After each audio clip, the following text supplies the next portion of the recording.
Okay, here's a good one. I have, at the drum show a number of years ago, that fella, Ron Dunnett, was sort of handling the, what were these called? Sort of when the whole rebirth of Turkish-made cymbals came, you know, you had like Bosphorus and these companies come out 10 years ago or whatever it was, or anyway, in the past 15 years, you just have a busload of Turkish-made cymbals come out. Dream Bliss, and I can't even tell you, Dragon, or I can't even tell you what the other cymbals are. But earlier on in that game, these were made by the Jazzmaster. God, I forget. God, who made Jazzmasters? Is that what they were just called? Anyway, Jazzmaster had like 2 or 3 different models. Not models, lines. Like some were laid differently, some were different. These I thought were the best. And this is an 18-inch, 1,255 gram crash. Of course, you know, they like the OKs are like, let's have our guy sign the bottom or whatever. But this is, see how flat that frickin' profile is? Again, the old Ks, the Istanbul, Constantinople Ks, you know, those cymbals had real flat profiles, which gave them like a, in my opinion, a better sound. I don't know if you want to say darker, I guess, but listen to that. I mean, oh, that's a beautiful sounding cymbal. I've never played it. It's so embarrassing. I think I paid like 100 and maybe 60 for this from Ron, probably at the 2004 drum show maybe. And then I bought a 20 too. I couldn't pass up the Crash Ride, Jazzmaster. And then they renamed them something. Somebody else bought the company or something. They just renamed it or something. And you can still get, or for a while you can still get these with a different name. And they're beautiful sounding cymbals. You know, B20 alloy, of course. I should probably play these at one point. I know I'm going to drop dead of a heart attack. And it'll be embarrassing because I have all this stuff that I never played. Anyway, those are cool. You can get your hands on. Jazzmaster. I forget. Somebody, like, they changed the name to something. They're great cymbals. People, there are folks that will be watching this stuff. Like, oh, I know what he's talking about. Or at least they'll kind of think they'll know what I think I'm talking about. Okay, this is a 505, probably a 22-inch heavy ride. I still think one of the ultimate B8 alloy cymbals is a 2002 22-inch ride. That's what they call it. Great cymbal. I had one. I bought it in probably 96, and it was just awesome. 22-inch. I kept it forever, and I got rid of it like 4 years ago. I'm such a skull because I'd always wished that it was just a little bit heavier, and I didn't want to start assing around. Paiste has pretty close tolerances per. I didn't want to, you know, go through and buy a couple and see which ones, you know, they might have just been with a few grams, and after buying 4 more cymbals just to return them, I might have found one maybe 20 grams heavier. So what I did was, you know, again, what I've said in the other videos, just like the early, you know, the 70s black label Paistes are generally thinner than the later ones. They beefed them up. So it went down the line. So if you had, from my experience, if I had a 1978 2002 20-inch ride, well, if you got a 1978 505 20-inch ride and a 1978 404 20-inch ride, they're all B8 alloy, you'll find that there's less metal that they go down. I don't think they do it for any sonic thing. They just want to save money. You know what I mean? The 404s are cheaper, therefore there's less metal. You know, I mean, I think it was more like that. So my logic then was okay, well, I, at the time, had come across a couple 505 rides, 22-inch rides, just said ride. They were too thin. Now, I didn't buy those, but I saw them. I saw one at a drum show, and I saw somewhere. I think I saw like a new old stock somewhere at a store. I forget. So what I did was I thought, well, all right. Well, if my logic is that, well, maybe because the 2002 heavy rides are frickin' heavy. I mean, a 2002 heavy ride's like, it's a sewer cap in my opinion. So what I did was I waited till one came up on eBay some years ago, 22-inch 505 heavy ride. I'm like, I just bought it. Might have paid, I don't know, $130 for it or something. So of course it came, and it's exactly what I was thinking. It was just heavier than my 22-inch 2002. So I sold it. I should have kept the other one, but I sold that. And a little burr out of the edge here. And this was perfect. Of course, I mean, it's a 505. I mean, as far as I'm concerned, I again, for the most part, like 505 in the 18 and 20-inch department, I much prefer the 505s, especially the 18-inch crash model. and the 20-inch medium model, although the 20-inch crash model is good, but it's slightly too light for me. So this is exactly more. So if I could have found like if the logo on the 2002 said slightly heavier ride, this is it. So I found it. This is my baby. Of course, I haven't played it since the dawn of time. What else are I floating around here? You know, I do have. I actually, you know what is a hard animal to find is a Black Label 505, a pre-1980 505. I found one over the years, and if you look at the Paiste literature, they almost look like, from what I've seen in the pictures. I have one. Well, I can tell you, but they're almost like B8 alloy 602s. They almost look exactly like if you took a 602 and just made, instead of B20 alloy, made it B8. That would be a 505. Let me think where the hell I put this thing though. But you'll see Black Label 404s all the time. And I do find that the 404s are...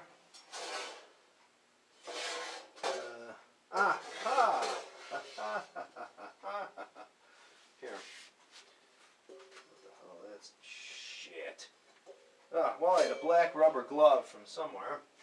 Just totally discolor my Black Label 505. I guess that's what happens. Okay.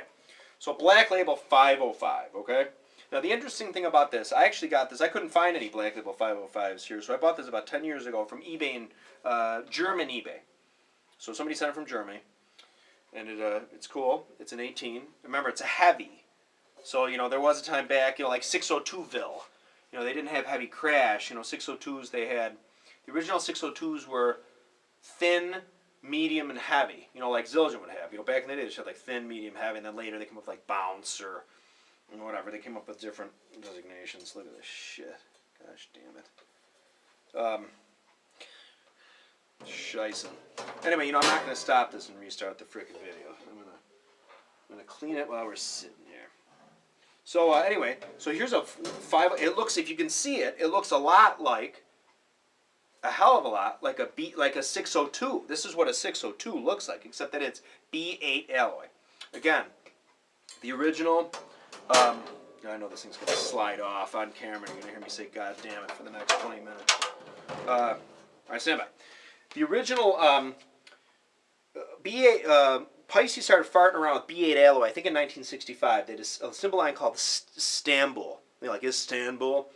And the original, I think the original Stambuls that were B8 were from 65, and I think that they actually called them, if I remember, Stambul 65, or was it 60?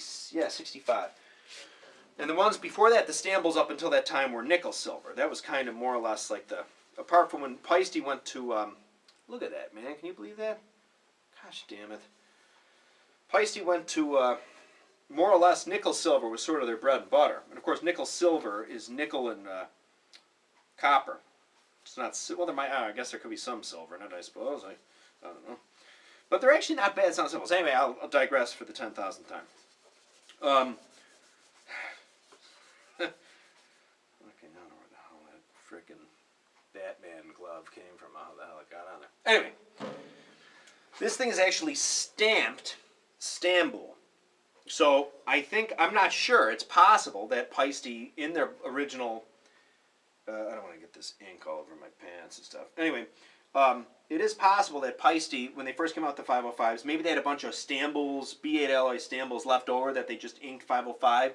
Because in about 70, I don't know if it was 71, but in the early 70s, somebody came up, they had the 2002, you know, top of the line series. But then I think they switched like the Dixies more or less over to the 404s. The Dixies were a beginner kind of line. And then I think they did the Stambuls, they sort of turned into the 505 just to make it an easier designation. So it's possible that they stamped all the 505s with the Stambul. Or these were just leftover Stambuls, they put a 505 on. Anyway, the serial number on it indicates it's from 71. So, and it's a heavy symbol. It's a good symbol. Again, from a distance, it sounds beautiful. But it's, as a crash that I would use, it's slightly too heavy. But I just keep it because I think it's just cool to look at. But I've never, and of course on the Black Label 404, as you see, you'll actually see it will say 404 will be embossed in the symbol here. Just like they did up until about 1980. But again, I'm pretty sure that if you did find Black Label 505s from the later 70s, it probably would have 505 stamped into the symbol. Anyway, so that's kind of a cool thing. Here's another symbol that I have. This is kind of cool. I forgot where I bought this. But this is a prototype, a Zildjian prototype. When they first came out with the A Zildjian and C's. God, was it the A Zildjian and C's? I got this. It just says on it. It just says 15-inch crash. Now I had a 15-inch A Zildjian and C, which I gave to somebody to use on like as a practice hat. The symbol was exactly identical. So this is a prototype. I mean, it's a really thin. It's a beautiful sounding symbol. It's 15 inches. And this is when they were first working on the A Zildjian and C's. It wasn't sold to me that way. Somebody just sold us a 15-inch crash. And I just thought, I'm like, wow, somebody made a really nice 15-inch no crash. But then I came across, like I said, that 15-inch A Zildjian C, and literally they were identical. The symbols were absolutely identical. So maybe this was just, I don't know, you know, at the time, especially now, I don't know if Zildjian has joined the prototype ball game with Paiste and Alsavian and those guys all doing or whatever. But this is kind of a cool little novelty. And what else do I have? And then, you know, I'm going to go back to opening all those other bags. But for now, this is a little easier. And I have a couple other Sabians and Paistes here. A couple other 40420s. But I'm going to end this video. Oh, this is a good one.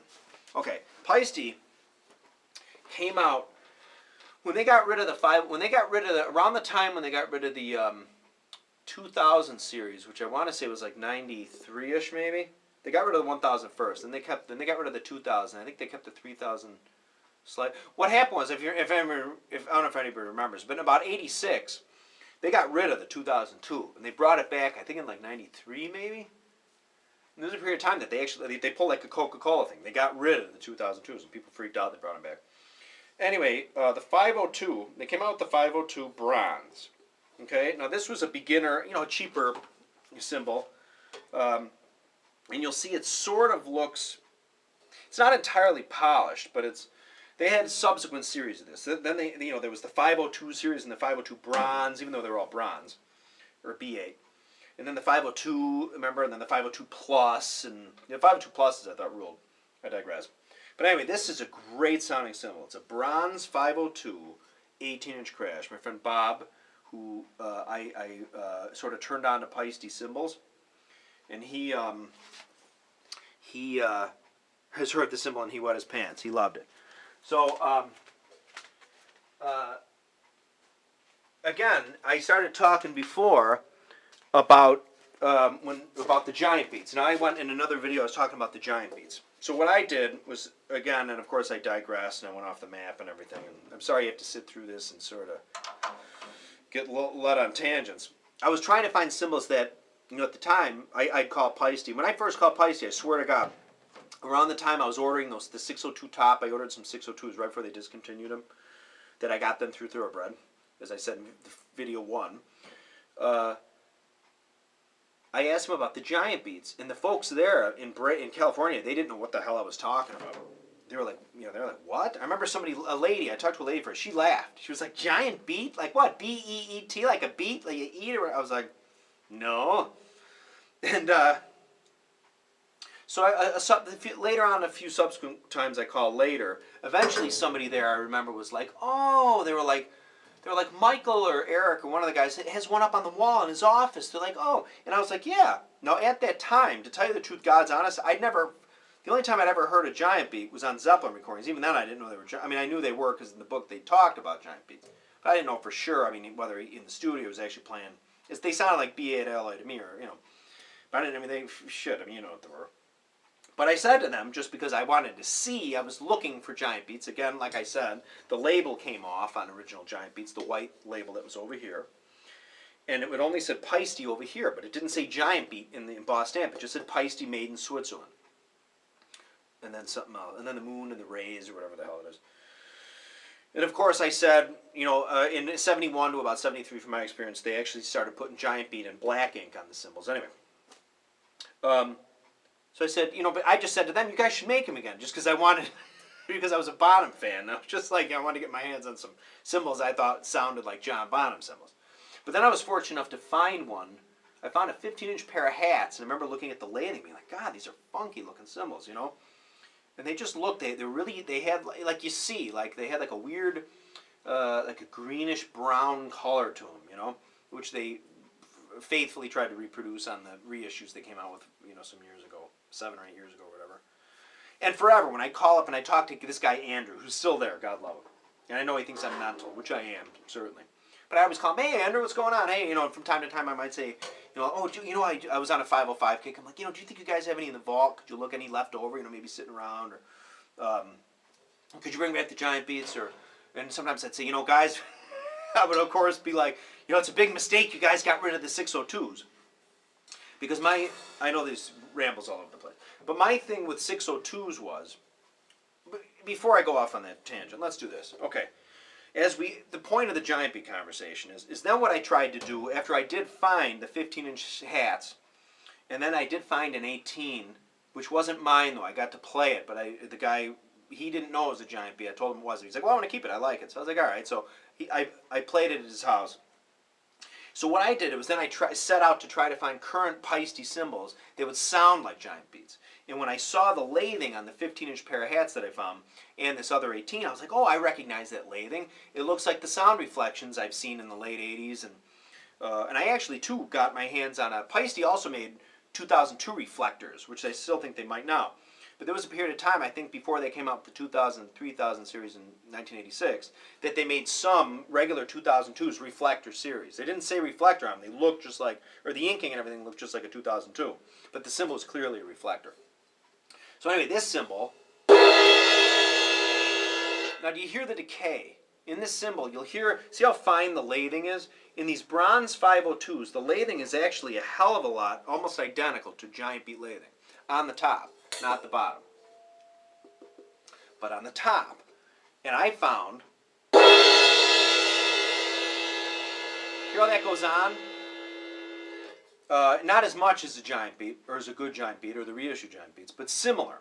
So I got on this kick. So I went out and I got a couple bronze 502s. This is the only 18-inch crash model I could find. You'll see a lot of 18-inch crash rides and stuff on eBay, which are really heavy. I bought one of those. But what I ended up doing is a little later, they changed the 502 up. They got rid of 502, and then they just made it the 502. And the top of the cymbal looked like this. So they were, I don't know, there's more, obviously, labor in this. You know, they got to lathe it. The 502 bronze were better cymbals than the 502, than what became just the 502. And then they did the regular 502 for a couple of years, and the 502 bronze came out first, but then when they changed it to the 502, when physically they changed the cymbals, the top and bottom looked like this, and they were a little heavier. They came out with the 302 and the 402. The 302 were brass cymbals, like Zildjian's Planet Z. You know what I mean? Or Sabian, I'm sure, is a brass one too. I forget what the hell they call it. And then the 402s were nickel silver, which I'd gotten off the track before I mentioned. So then what they did is a little while. Then they dropped the 402s, and then they. And then they came out like the 802s. I think the 802s were supposed to be sort of a bridge between the alphas and the 502s.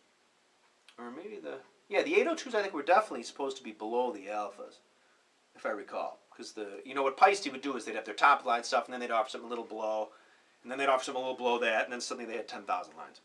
So I found that the 502 plus cymbals, which were like this, but what they did is they had a weird, I should know because I got a whole bag of them. The 502 pluses, anyway, bronze 502 18-inch crash, if you can find one, get it tomorrow. The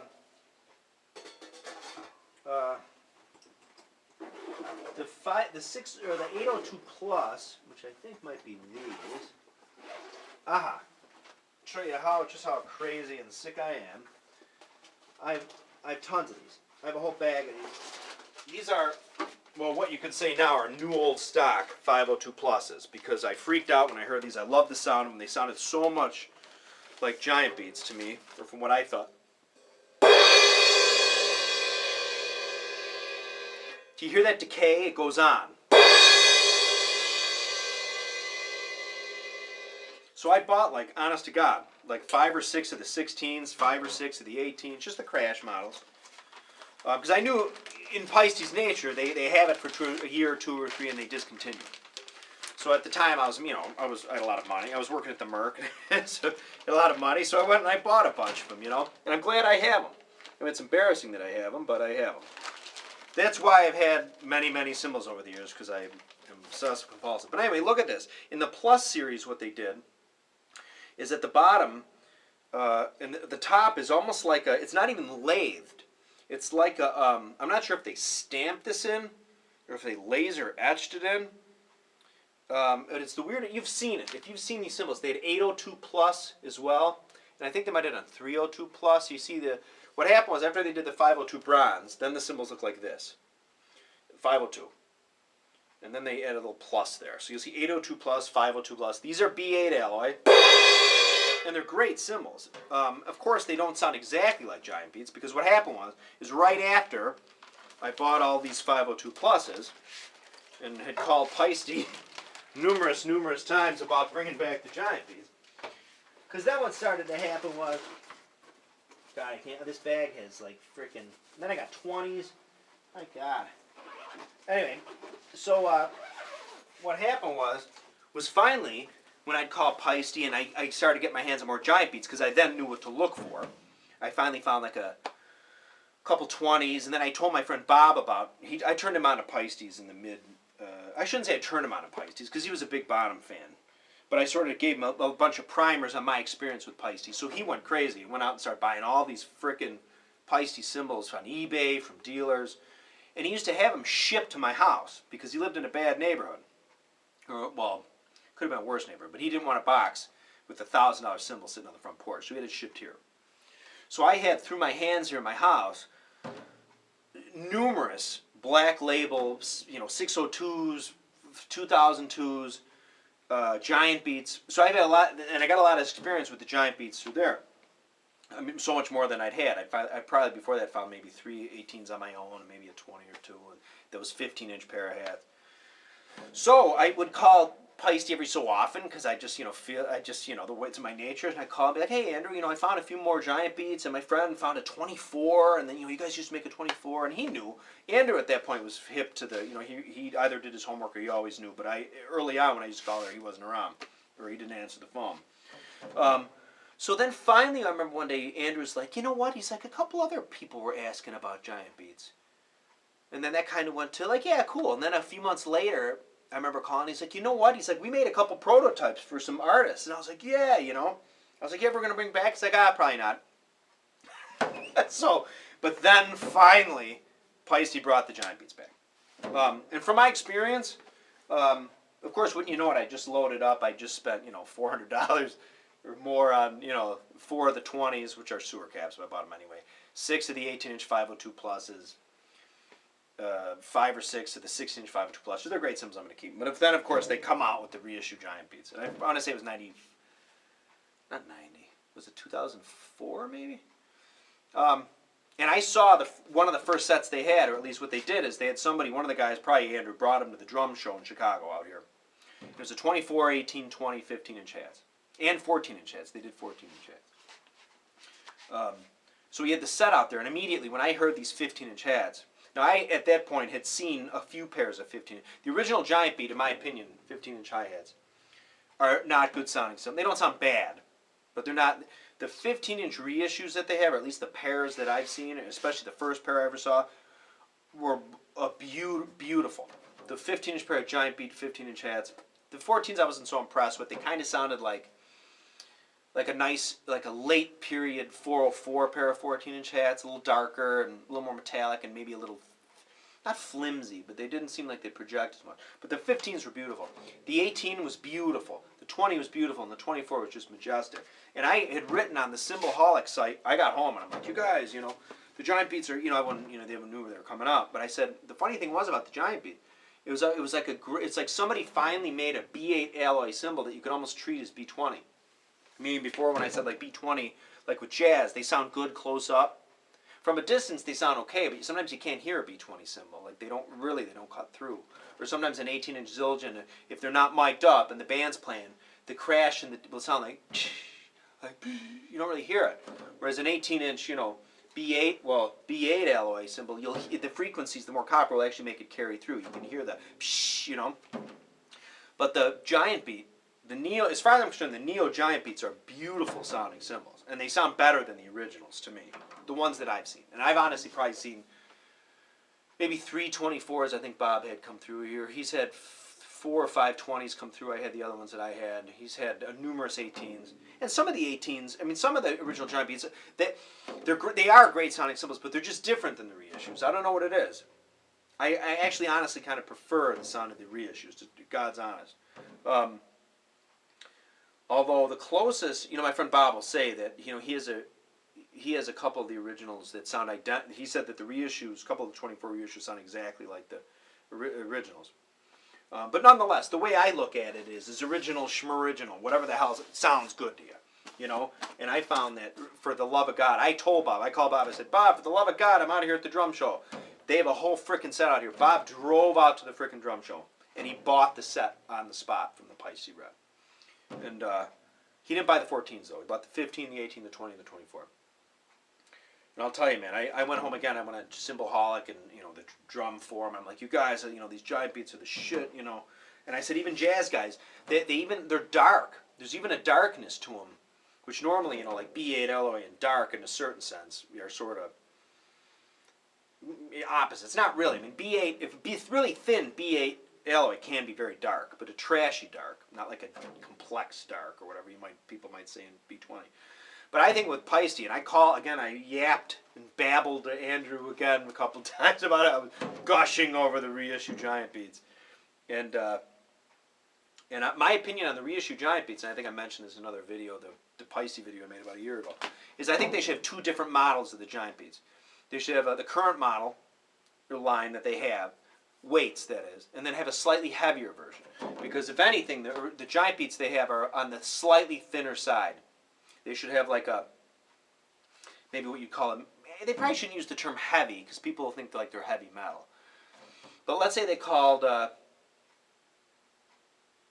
maybe they call the current ones medium, or they could call them something, but they treat them as a medium or a thin medium. And then the ones that what I think they should do, in my opinion, would be to make like a medium heavy, which would just be a little heavier. Especially, I mean, not so much in the hats. I mean, you know, the hats, like I said, the 15 current hats are great, but the 18s and the 20s, the 24. And I remember Hazelshut had a 24-inch prototype, Paiste prototype, which was clearly a prototype Giant Beat they were making. He sold it. It was heavier. And if I had the dough, I would have bought it from him because actually, I think my friend Bob probably did buy it from him. Anyway, so that's my 19 cents on that. But yeah, I'm going to make, at some point I do have a lot more cymbals here. So maybe I'll make some other videos on the cymbals. But I'm just wondering, has anybody seen the reissues? I did have it managed. I finally met Andrew Shreve from Paiste for the first time in person. I yapped at him so many times. I met him in person at the drum show just this last year because they brought the reissued Formula 602s there. And from what I've seen, the reissued 602s to me sound exactly like the originals, which is nice. I really think that I'm surprised that they didn't come out with a 15-inch pair of soundage hats, since, you know, Bonham and those guys made them so famous. But I'm sure they will. But I'll tell you, that medium ride they have, the 602 medium ride, the reissues, is a beautiful sounding crash cymbal. Oh, I mean, it's just absolutely gorgeous. If I had the $420, I'd freaking buy one. Or I should say, if I felt like spending that much money on one, I would. I think they're a little pricey, but they are great cymbals. So check those out if you can. Anyway, thanks for listening to me yap through this. You know, at some point I will make. You know, I don't really have a lot of vintage drums anymore. It's just a lot of newer stuff. But anyway, thanks for listening, and I will make some more videos on some of the older 50 Zildjians that I've had. Thanks.